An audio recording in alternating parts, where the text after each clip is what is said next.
30, at saka sige, Prince. Kapag yung server po, next time na yung Prince. Careful ah. Tapos another 30 students naman po yung 30.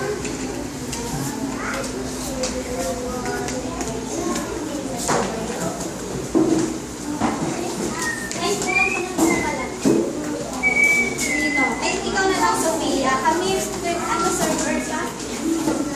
Alam ko. Good mo yan, kuya. After ko na-serve ng kuya. Ano na siya na yan?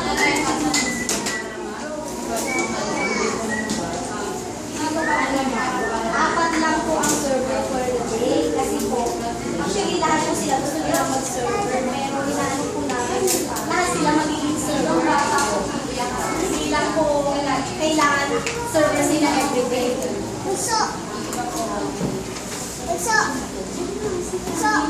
Yung iba, di ba, next time naman? Opo! Bukas ba wala kang bukas? Oo, wala po. Bakit mo hindi kaya mo naman? Tayo para bilang lahat, walang care sila kami no, pag pumasok sila lahat. Dapat yung nasa labas na mahaba. Server po, may update. So, Patulong ka kay Mrs. Constance. Sige na, pag ano, lalagay yung